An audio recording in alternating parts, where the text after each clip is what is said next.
ธัมมังนัมมัสสามิกราบพระธรรมสุปฏิปันโนภะคะวะโตสาวกสังโฆสังฆังนะมามิกราบพระสงฆ์นะโมตัสสะภะคะวะโตอะระหะโตสัมมาสัมพุทธัสสะนะโมตัสสะภะคะวะโตอะระหะโตสัมมาสัมพุทธัสสะนะโมตัสสะภะคะวะโตอะระหะโตสัมมาสัมพุทธัสสะพุทธังสารนังคัจฉามิธัมมังสารนังคัจฉามิสังฆังสารนังคัจฉามิตุติยัมปิพุทธังสารนังคัจฉามิตุติยัมปิธัมมังสารนังคัจฉามิตุติยัมปิสังฆังสารนังคัจฉามิตติยัมปิพุทธังสารนังคัจฉามิตติยัมปิธัมมังสารนังคัจฉามิตติยัมปิสังฆังสารนังคัจฉามิยะโตอังภะเกนิอาริยายะชาติยาชาโตนาปิชานามิสัญจิยะปานังชีวิตาโวโรเปตาเตนะสัจเจนะโสทิเตโหตุโสทิขัพพัสสะโพชังโคสติสังฆาโตธัมมานังวิจโยตถาวิริยัมปิติปัสสติโพชังคาจะตถาปะเรสมาทุเปกขโพ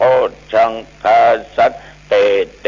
สัพพทัสสินามุนินาสัมมาทัคขาตาภาวิตาภาอุลิกะตาสังวัตตันติอภิญญายะนิพพานายะจะโพธิยาเอเตนะสัจจวัชเชนะโสทิเตโหตุสัพพทาเอกัสสะมิงสามะเยนะโตโมคันลานัญจกัสสะปังคิละเนตุขิเตติสวะโพชังเคสัตตะเทสานิเตจะตังอภินันจิตตวโรกามุตกิงสุตังคะเนเอเตนะสัจจวัชเชนะโสทิเตโหตุสัพพทาเอกทาธรรมราชาปิเคลันเยนาปิปิริโตจุนตัตเตเรนะตันเยวะภะนาเปตัวนะสาทะลังสัมโมทิตตัวจะอาภาธาตัมอาวุธทาสิฐานะโสเอเตนะสัจจวัชเชนะโสทิเตโอตุสัพพทาปะหินาเตจะอาภาธาตินนันนัมปิมะหิสินังมัคคาอัตตะกิเลสาวะปัตตานุปัตติธัมมะตังเอเตนะสัจจวัชเชนะโสทิเตโหตุสัพพทาภวตุสัพพมังคะลังรักขันตุสัพพเทวตาสัพพพุทธา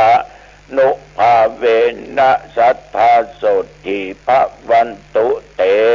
ภวตุสัพพมัง คะลังรักขันตุสัพพะเทวตาสัพพะธัมมานุภาเวนะสัทธาโสติภวันตุเต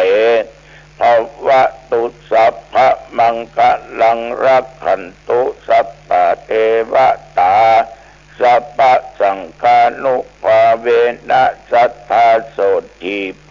วันตุเตกรมอุตุได้ประกาศว่านับตั้งแต่เมื่อตะวันวามาจนถึงปัจจุบันประเดี๋ยวนี้บริเวณวัดหนองตองและใกล้เคียงมีรายงานฝนตกสักหยดเดียวญาติโยมก็มีสำหรับ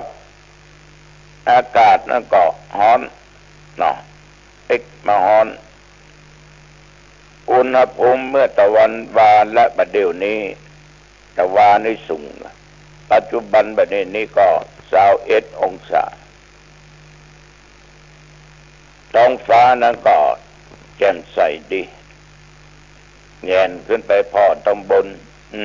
เมฆบ่มีเฮ้ยญาติโยมท่านผู้ฟังทั้งหลายตะวันนี้ก็ไม่ได้ไปไหนนั่งอยู่วัดยังค่ำแต่ก็ได้พบได้ปะญาติโยมที่เป็นฮักสัตว์คือคนเฮานี่มีจิตเมตตามีจิตกรุณาต่อสัตว์ในยุคปัจจุบันนี่นะเป็นฮักหมาฮักแมวกันฮักสัตว์กันก็เป็นที่ชื่นอกชื่นใจดีอกดีใจเป็นก็มาตานขันเข้าเพียงมา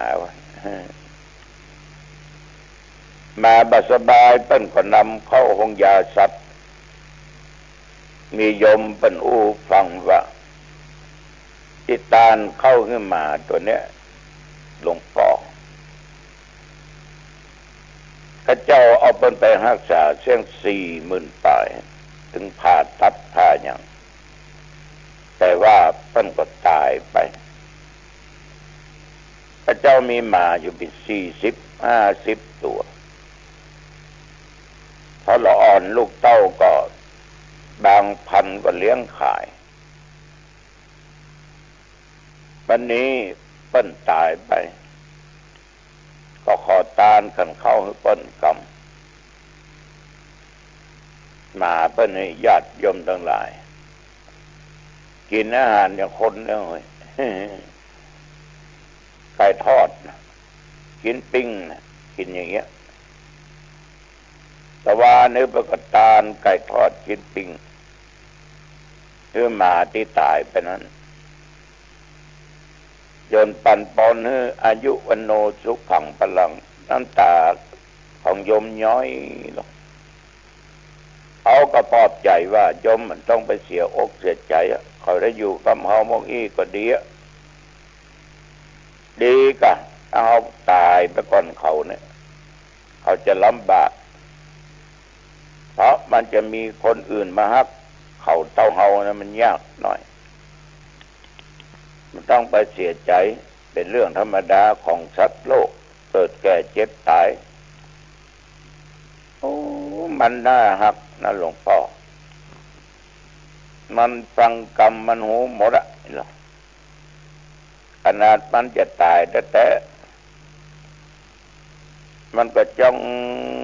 กันตามาที่เจ้าเนี่ยเจ้าก็มาอุ้มหอบก็ตายกับตักข้าเจ้าขอบใจเนอะสาธุนโมทนาเนอะปล่อยให้เขาไปดีเถอะเขาพ้นจากชาติหนึ่งภพหนึ่งที่ได้เกิดมาในเป็นสัตว์เดรัจฉานอยู่ในจำพวกอบายภูมิ4ถ้ากรรมเขายังบ่มีนักเขาก็จะพ้นจากการเกิดเป็นสัตว์เดรัจฉานอาจจะมาเกิดในโลกมนุษย์เป็นคน หรืออาจจะเป็นเทพเป็นเทวดาก็ได้โยมก็ไม่ต้องไปเสียอกเสียใจเนอะคือเขาป้นกรรมของเขาไปอย่างกินจะยิ้มมาหรอกเป็นติ๊กเป็นกลับบ้านพระเจ้าก็ได้กินข้าวตอนกับหมาแล้วนะ ได้กินทอดนะได้กินไก่ทอดนะหมาถ้าจะอิ่มแล้วพระเจ้าก็เลยได้ฉันพระเจ้ากินไปตัวฉันไปตัวก็ไข้หัวไปตัวเนาะเพราะตัวเองก็พึ่งหมาหรอกก็นึกยิ้มไปในใจตัวก็เป็นเรื่องของบุคคลที่เป็นฮักสัตว์แต่มาหันแล้วก็ดีอกดีใจสัตว์นี่นะญาติโยมมันหูหรอกไปฮักมันไปจังมันดังที่เคยอู้เคยจ่ามาวัดอันอู้ถึงมาใหญ่2 ตัวนี่นะโตได้หลายปีแล้วเนอะเขาไล่ฆ่ามันญาติโยมก็บ้านก็มาแจ้ไก่วัดเนี่ยมาล่ำมาเหลือเขาไล่ฆ่ามันเอามีดเนี่ยไล่ฟันหัวมันคว้างหัวมันว่าลวกนะอ่านวัตถุวัดปั๊บล้นเขาวัดปั๊บญาติโยมไปขาบอยู่ในวัดไอ้คนที่ไล่ทำร้ายไล่ฆ่าก็เลยหยุดที่ประตูวัดตอนนั้นมันดึมออกไปไหนอยู่กับวัดตุเขาเน้นเขาก็อินดูเอาเข้าเอาอย่างนี้มันกินก็อยู่ตาบเท่าทุกวันเนี้ย2 ตัวนี่นะถึงตัวปูตัวแม่ญาติโยมมันก็มีเน้นตนหนึ่งจังเอาให้มันกินบ่อยถึงวันเนี้ยเน้นนอนห้องไหนมันก็ไปเฝ้าอยู่ที่ประตูห้องนะเน้นไปนอนที่สำนักศึกษาธรรมปฏิบัติธรรมมาก็ไปนอนด้วยไปเฝ้าอยู่ที่กุฏินะเน้นเตียวปิกมันก็ปิกเน้นเตียวไปมันก็เตียวไปบางครั้งเน้นออกจากวัดจากวาไปสวดไปอย่างตัวคณะอาตมาภาพไปเทศไปอย่างญาติโยมมาไม่ต้องรอลงยังยินเสียงรถมาล่นละแปลงหางไปละเน้นลงรถป๊อบกระโดดขึ้นใส่ละเขาดีอกดีใจบางครั้งก็ส่งเสียงห้องตัวด้วยความดีใจเนาะมันคงจะว่ามาแล้วไอ้น้องสวัสดีครับไอ้หมอเนาะมันดีทุกอย่างมันหูทุกอย่างแต่มันอู้ได้แต่เขาโมโหเรื่องมันได้มันมีอันคนมันจังกินชิ้นมาแล้วมันจังขว้างมาได้ยินก็เสียงรถเครื่องมันได้นะมันตึงเห่าตึงหอนตึงไล่แล้วแต่มันก็บอกครบนะมันจังเนาะเห็นว่าเข้ามาอย่างนี้นะญาติโยมสัตว์มันก็มีจิตใต้สำนึกของมันเป็นว่าสัตว์หักเจ้าของไหนๆก็อู้เรื่องหมาแล้วแต่ก่อนก็มีตัวลูกศิษย์ลูกหาเนี่ยเอามาฮื้อเป็นหมาหลังอ่านหมาฮักเจ้าของแต่มาอยู่อาคารหลังน้อยหรอกไปที่ไหนนี่หมดห่วงนั่งเป้าประตูนะวันตึ้มไปไหนใครจะไปเข้าประตูไปเนอะใครจะมาขี้ของมาได้เนอะมันดึงไล่ครบมันดึงเห่าหอนนะญาติโยมในที่สุดมามันก็ไปถูกรถจนตายเน้นเขาตุเขาก็ล้นมาบอกว่ามันถูกรถจนตายถามว่าเสียดายก็ว่าเสียดายดีใจที่เขาพ้นแต่การเป็นสัตว์เดรัจฉานไปอีกภพหนึ่งชาติหนึ่งญาติโยมสัตว์ของจักฮักเจ้าของ อยู่ด้วยกันเนี่ยแบบว่าสัตว์แบบว่ามนุษย์ถ้าต่างคนต่างมีเมตตาธรรมต่อกันฮักกันแป้งกันจุนเจือช่วยเหลือกันมันก็อยู่ด้วยกันด้วยความสุขและอีกประการหนึ่งก็มีโยมอีกคณะหนึ่งเป็นผู้ที่ปฏิบัติธรรมเนาะเอาสังเกตได้เป็นนุ่งชุดขาวลงก็ไม่ออกคนหนึ่งก็ได้ยกมือไหว้ถามเรื่องการปฏิบัติวิปัสสนากรรมฐานเนี่ยเป็นว่าก่อนที่เราจะปฏิบัตินั่นเนี่ยเอาควรจะเนี้ยจะได้เพราะว่ามันยากจิตใจไม่ค่อยตั้งมั่นวักแวกประเดี๋ยวจิตใจก็ไปที่นั่นไปที่นี่บอกว่างไม่สามารถที่จะทำจิตตั้งมั่นเป็นสมาธิได้อาตมาก็เลยอู้ถึงเรื่องปริโภทคือความกังวลต่างๆนั่นน่ะ10 อย่างอู้จาให้ญาติโยมไปคือคนเราเนี่ยญาติโยมสมมุติมาภาพเป็นผู้เจ้าเนาะจะปฏิบัติก็ห่วงวัดห่วงว่าเป็นญาติเป็นโยมก็ห่วงบ้านห่วงจองยิ่งวัดมีการกึศสร้างข้างแปลงก็ห่วงอันนั้นห่วงอันนี้ห่วงพระเจ้าห่วงโบสถ์ห่วงวิหารโยมก็ห่วงหอเฮือนของโยมถ้ามันห่วงเนี่ยไปอยู่ที่ไหนนั่งที่ไหนไม่กึศหาทานวิหารกูกุฏิกูโบสถ์กูศาลากูบ้านกูหอเฮือนกูอันนั้นก็ของกูนี่ก็ของกูอย่างนี้จิตจะเป็นสมาธิได้ยากโดยอีกประการหนึ่งจิตใจกังวลนึกถึงคนที่มีอุปการะก็เรียกว่านึกถึงตระกูลนั้นคนนั้นคนนี้เกิดเพิ่นมาเฮาเพิ่นปะใหญ่ๆน่ะไอ้อย่างมาน่ะหายไปจัดมึนเนี่ยถ้าอย่างอีกเกิดอย่างนี้ญาติโยมจิตใจกังวลเกิดหาคนนั้นเกิดหาคนนี้ที่มีอุปการะคุณที่รู้จักมักคุณกันช่วยเหลือกันนี่นะฉะนั้นเวลาจะนั่งกรรมฐานต้องตัดสิ่งเหล่านี้ออกไปยิ่งเป็นผู้เจ้านึกถึงลาภสักการะต่างๆที่ได้